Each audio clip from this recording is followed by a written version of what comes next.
probation process ensures that your organization is maximizing the value of new team members within their first 6 to 12 months. It provides a best practice framework for catch-up meetings, creates Outlook events, and generates probation documents automatically.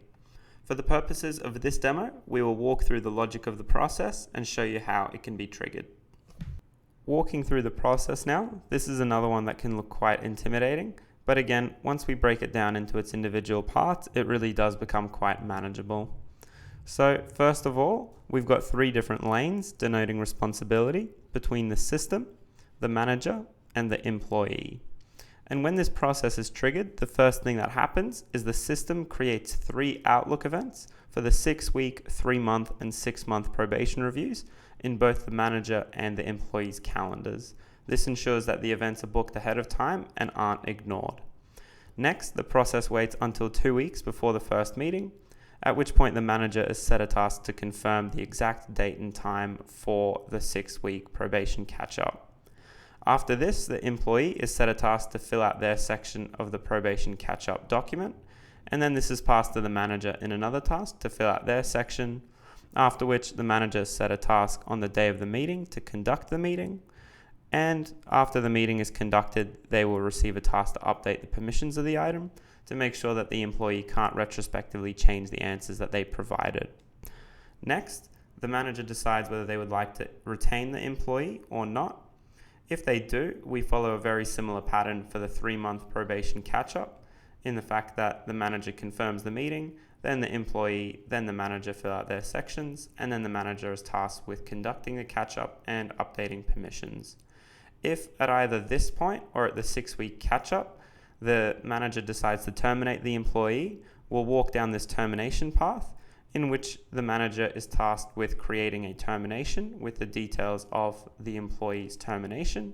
This will then generate a termination letter automatically, which is passed back to the manager in a task for them to pass this on to the employee personally. However, if at the 3-month mark the employee is retained, the process will wait another 2 weeks before the next meeting, and again a very similar pattern is followed. The manager will confirm the meeting, the employee will fill out their section, then the manager will fill out theirs, and then we have one more decision gateway at which the probation could be noted as successful, in which case a letter will be generated automatically denoting this, and this will be passed to the manager in a task, and they will then be tasked with communicating and passing that on to the employee. If the probation is unsuccessful, the manager will be tasked with creating a termination letter will be created automatically, and the manager will be tasked with passing this on to the employee. And then the last version, or the last decision rather, is to extend the probation by another 6 months, in which case an extension of the probation letter will be created automatically. Then the manager will be tasked with printing and sending this to the employee. After these letters are printed, a task is set for the manager to conduct the 6-month probation, at which they can pass this letter to the employee. After this, the very last task of the process is for the manager to update the permissions of the 6-month probation item, and this again is so that the employee cannot change their answers retrospectively. If the probation is completed successfully, the process will end at this point. However, if the probation was extended by another 6 months, the process will go back to the start.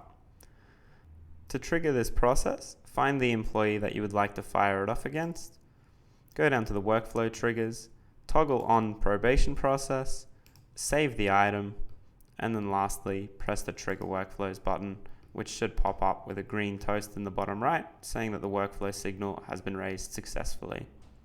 And now you should be well versed in the probation process and ready to deploy it within your organization. We'll see you next time.